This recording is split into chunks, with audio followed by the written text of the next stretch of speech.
नमस्कार, मैं हूं आशीष और मैं आपका वेलकम करता हूं कनेक्टिंग डॉट्स पे ना। और रशिया ने $100 ट्रिलियन से ज़्यादा बड़ा फाइन लगा दिया है गूगल पे।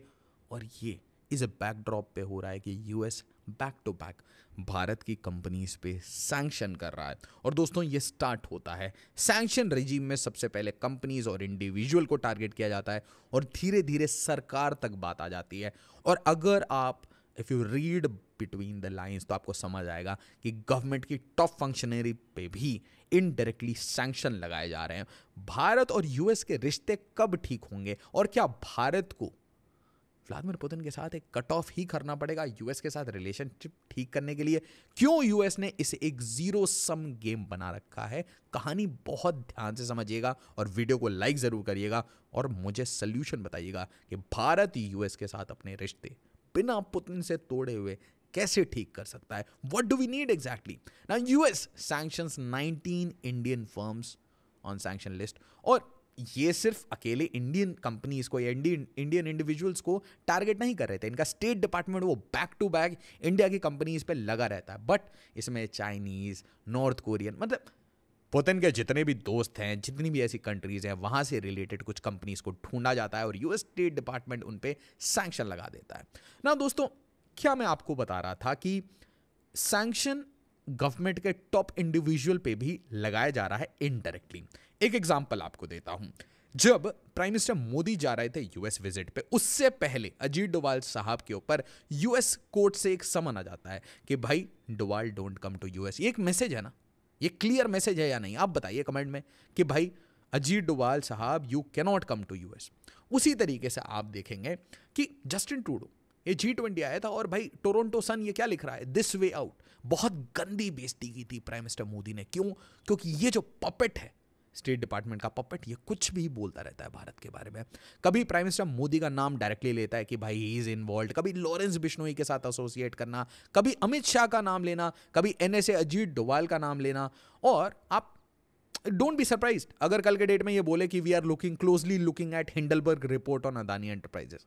तो कोशिश ये है कि गवर्नमेंट की टॉप फंक्शनरीज और उनसे एसोसिएटेड जितने लोग हैं उनको नाम लेके बदनाम किया जाए। और इसीलिए जस्टिन ट्रूडो के साथ रिलेशनशिप इतने खराब हैं। कनाडा के साथ भारत के रिश्ते ऑलमोस्ट बर्बाद हो चुके हैं। हमने इतने सारे ऑफिसर्स रिकॉल किए, कितने सारे लोगों को हमने पर्सोना नॉन ग्राटा डिक्लेयर कर दिया और कनाडा रुकता नहीं है। कनाडा बोलता है कि भाई अमित शाह इन्वॉल्व है, वॉशिंगटन पोस्ट चिल्ला चिल्ला के बोलता है। और यूएस का जो स्पोक्स पर्सन है मैथ्यू मिलर, वो बोलता है वी आर सीरियसली वॉचिंग, हम ध्यान से देख रहे हैं। ये एलिगेशंस बहुत सीरियस हैं, भारत को कुछ करना चाहिए। भारत के ऊपर अटैक खत्म होने का नाम ही नहीं ले रहे। अब एक दूसरी केस स्टडी देखिए कि रशिया यूक्रेन वॉर होता है और वहां पे सैंक्शन लग जाते हैं। और ये सैंक्शन दोस्तों ऐसे ही शुरू होता है कि आप छोटी छोटी कंपनीज, उनके टॉप फंक्शनरीज फिर गवर्नमेंट पे आ जाएंगे, फिर गवर्नमेंट के फंक्शनरी पे आ जाएंगे और धीरे धीरे आपके पूरे ट्रेड, ऑयल, ऑल रिसोर्सेज पे सैंक्शन लग जाएंगे। सैंक्शन लगाने का एक और तरीका होता है कि मैं कंपनीज को बोलूं कि भाई companies should stop coming to India. FDI, FII, इनको बोलूं कि भाई अपना पैसा निकालना शुरू करो, भारत के मार्केट को गिरा डालो, ठीक है, क्रैश कराओ मार्केट को। और फिर अपनी बिग टेक जितनी भी मेरी कंपनी है, चाहे एप्पल हो, मेटा हो, यूट्यूब हो, मतलब गूगल हो, सबको मैं बोलूं कि भाई आप अब रशिया में बिजनेस नहीं कर सकते। उसी तरीके से क्या ऐसा भारत के साथ भी हो सकता है कि भाई आप अब भारत में बिजनेस ना करें, आप अपनी ऑफिसेज बंद कर दें, आप वहां पे जो जॉब्स प्रोवाइड कर रहे हैं उसको बंद करें, आप वहां से इन्वेस्टमेंट विड्रॉ करें? बिल्कुल ऐसे फरमान यूएस यूजुअली इशू करता है। और इसी कंबाइंड नेशनल पावर के कारण आप देखेंगे कि बार बार एक नॉन वेस्ट फोरम की डेवलपमेंट की बात होती है। क्यों ब्रिक्स आज इतना इंपॉर्टेंट है? क्यों Vladimir Putin, Xi Jinping, prime minister Modi वो साथ में खड़े होते हैं? क्यों चाइना और इंडिया को साथ में दोस्ती करनी पड़ती है और बॉर्डर पे डिसएंगेजमेंट करना पड़ता है? क्योंकि कॉमन सेंस इन सारी कंट्रीज में, और देखिए कितने आइसोलेटेड है पुतिन, और इन सारी कंट्रीज में कॉमन सेंस है। और वो कॉमन सेंस ये है कि देखिए यूनिलेटरल दादागिरी अब यूएस की नहीं चलेगी, वेस्ट की नहीं चलेगी। West is on decline. आपने क्लब सिस्टम बनाया G7, तो हमने भी ब्रिक्स का क्लब सिस्टम बना दिया, बट ये क्लब सिस्टम बड़ा ओपन है, यहाँ पे लोगों की इज्जत है। और देखिए कैसे यूज किया गया, कभी यूट्यूब, कभी गूगल आपको ब्लॉक करेगा, सर्च टर्म ही हटा देगा। उसी तरीके से मेटा बैन, इंस्टाग्राम बैन, आपसे रिलेटेड कोई भी, मतलब रशिया की स्टेट गवर्नमेंट कोई भी स्टेट मशीनरी का कोई भी इंफॉर्मेशन आज अवेलेबल नहीं होगा आपको। और ट्विटर को भी बोला गया कि भाई RTTV को ब्लॉक कर दो, भारत को बोला गया कि भारत में ब्लॉक कर दो। मतलब जो प्रेशर इज मैसिव। भारत को पहले बोला गया कि हम RTTV को आपको बोल रहे हैं कि आप उसे हटा लो, भारत ने कुछ नहीं, कोई रिएक्शन नहीं दिया। तो आपको पता है इन्होंने क्या किया, इन्होंने डायरेक्टली इंस्टाग्राम को बोल दिया कि भारत में इनके चैनल बंद कर दो, रशिया का प्रोपेगेंडा है।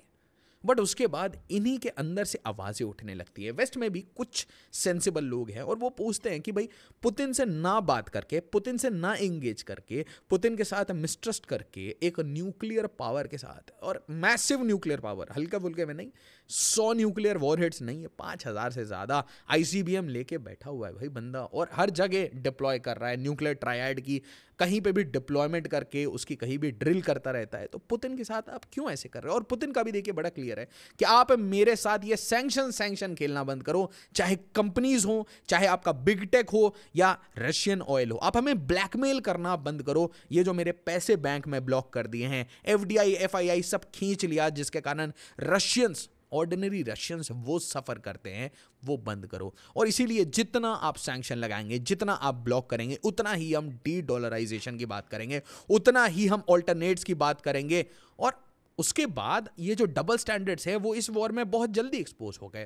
पहला वॉर रशिया यूक्रेन वॉर था, दूसरा वॉर वो इजराइल पैलेस्टीन या इजराइल हमास, इजराइल हिजबुल्लाह, आप जो भी कह लीजिए। बट सेकेंड वॉर में आप देखिएगा कि डेमोक्रेसी का चैंपियन वो कुछ नहीं कहता, नो ह्यूमन राइट्स व्हाटसोएवर, कोई जेनोसाइड वगैरह कुछ नहीं हुआ है भाई, सब कुछ ठीक है। इस वॉर होने से पहले जब पुतिन जेलेंस्की के ऊपर हिट करते थे तो पता क्या बात होती थी? ह्यूमन राइट वायलेशन हो रहा है, सिविलियंस की डेथ हो रही है। अब यूएस खुद सिविलियन डेथ पे बिल्कुल साइलेंट हो जाता है, कुछ नहीं कहता है, बस बोलता है इजराइल शुड बी केयरफुल। तो यूएस का ये जो डबल स्टैंडर्ड है ये हम एक्सपोज नहीं कर रहे हैं, ये गार्जियन एक्सपोज कर रहा है। समझिए, मतलब द हिल, द गार्जियन, ये सब अब ये बात कर रहे हैं कि भाई Joe Biden couldn't handle it. और आप देखिए इसीलिए मोहम्मद यूनुस और हमारे पपेट जेलेंस्की, हमारे पपेट जस्टिन ट्रूडो, इन सब में कॉमन क्या है? इसमें कॉमन यह है कि भाई यूएस का इनके पास हग है, और हग के बाद ये कुछ भी कर सकते हैं, कोई भी ह्यूमन राइट वायलेशन कर सकते हैं। जिस तरीके से मोहम्मद यूनुस ने टेंपल्स को टारगेट किया, हिंदुओं को टारगेट किया, और क्यों डोनाल्ड ट्रंप को बोलना पड़ता है, why Donald Trump has to come forward, क्यों कमाला हैरिस, क्यों जो बाइडेन नहीं बोलते, जो भाई भारत को डेमोक्रेसी बार बार सिखाते रहते हैं, और इनके पेड यूट्यूब बार बार भारत में डेमोक्रेसी खतरे में, अनार्की है, ये है, वो है, कितने सारे वर्ड बताए गए, इंडिसेस भी निकाल दिए जाते हैं कि भाई यहाँ पे लॉजिस्टिकल परफॉर्मेंस इंडेक्स ठीक नहीं चल रहा है, ईज ऑफ डूइंग बिजनेस खराब चल रहा है, इसमें बाद में पैसे लगाओ, चाइना इज ऑन डिक्लाइन। भाई reality is that China has challenge you on the face. Now यहाँ देखिए Kremlin says Google should lift. तो बहुत बार रशिया के गवर्नमेंट के तरफ से बोला गया, स्पोक्स पर्सन की तरफ से बोला गया कि ये जो आप कंपनीज को यूज करते हो ना, आप हर चीज को वेपनाइज करते हो, oil, gas, companies, big tech, internet, हर चीज को वेपनाइज कर रखा है, इसको बंद करो और हमारे जो बिजनेस है उनको सेफली चलने दो।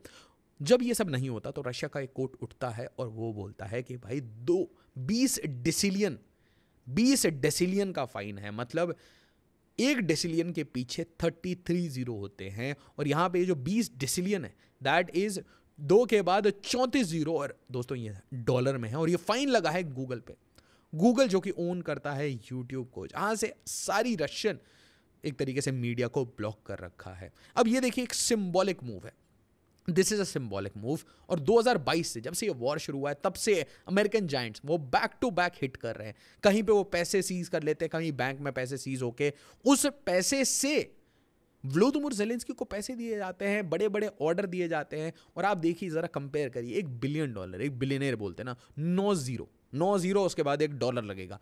$1 ट्रिलियन को देखिए, भारत आज $4 ट्रिलियन की इकोनॉमी है, आप देखिए 12 जीरो है, और डेसिलियन के पीछे 33 जीरो, और here we are talking about 20 decillion dollars, मतलब 34 जीरो, मतलब अनप्रेसिडेंटेड। आज तक ऐसा कुछ नहीं देखा गया। एक इंपॉर्टेंट इंफॉर्मेशन, सिविल सर्विसेज की अगर आप प्रिपरेशन कर रहे हैं तो आपको सारे कोर्सेज फाउंडेशन बैचेस ऑफलाइन में सारे कोर्सेज 59,999 में मिलेंगे और ये आपको करोल बाग, मुखर्जी नगर, पटना, प्रयागराज हर जगह मिलेंगे। बैचेस शुरू हो रहे हैं 4 नवंबर से। दिवाली के लिए स्पेशल अफोर्डेबल बनाया गया है सिविल सर्विसेज की प्रिपरेशन। नाउ अगर आप दिल्ली में हैं तो आपके पास 2 ऑप्शन है। जो भी बैचेस आपको इंग्लिश में बैचेस ज्वाइन करने हैं तो आप करोल बाग में ज्वाइन कर सकते हैं। हिंदी के बैचेस आपको मुखर्जी नगर में मिलेंगे। Best possible faculty, prelims, mains, interview, CSAT, आपको सब कुछ मिलेगा। देश की सेवा करना चाहते हैं, सिविल सर्विसेज की प्रिपरेशन करना चाहते हैं तो प्रॉपर गाइडेंस लीजिए, अपने फैकल्टी से मिलिए, मेंटर्स का पूरा सपोर्ट मिलेगा और नो हिडन चार्जेस। 59,999 प्रयागराज मतलब उत्तर प्रदेश में है तो यहां पे आइए, और पटना में बोरिंग रोड में भी हमारा सेंटर खुल चुका है। एज ऑलवेज मैं आपसे रिक्वेस्ट करूंगा, वीडियो को लाइक करिए, शेयर करिए, सब्सक्राइब करिए और जरूर बताइएगा कि क्या सोल्यूशन है, भारत को क्या करना पड़ेगा कि भाई उसके रिश्ते यूएस के साथ ठीक हो। एक कहीं ना कहीं हमें एक मेमोरेंडम बनाना पड़ेगा, एक एमओयू करना पड़ेगा कि these are the red lines, ना आप रेड लाइन क्रॉस करें ना हम करेंगे। See you have to appreciate कि हमारे रिश्ते पुतिन के साथ अच्छे हैं, रशिया के साथ अच्छे हैं, क्योंकि रशिया ने कभी हमें धोखा नहीं दिया। वो कहते हैं ना कि one old friend is better than 2 new friends. तो वो ओल्ड फ्रेंड है रशिया, तो आपको मतलब यूएस को, वेस्ट को ये समझना पड़ेगा कि भारत रशिया से नजदीक रहेगा। भले ही हम आज इतने वेपन्स ना खरीदते हों, बट दोस्ती है और उसमें आप ब्लैकमेल मत करिए, फोर्स मत करिए कि रशिया से हम दोस्ती तोड़ें ताकि हम आपके पार्टनर बन पाए। और ये जो पार्टनरशिप, एलाई, ये सारे वर्ड्स यूज करते हैं, 20 साल, 30 साल, 50 साल, इंडो पैसिफिक, पहले walk the talk rather than writing good pieces, opinion pieces. अच्छी वाणी बोलने से काम नहीं होगा। नाउ एक्शंस के लिए भारत वेट कर रहा है। और दोस्तों, क्या चेंजेस चाहिए हमारी फॉरेन पॉलिसी में ताकि हम अकोमोडेट कर पाएं, या फिर यूएस इसी तरीके से बिहेव करेगा, क्योंकि भारत एक इमर्जिंग पावर है।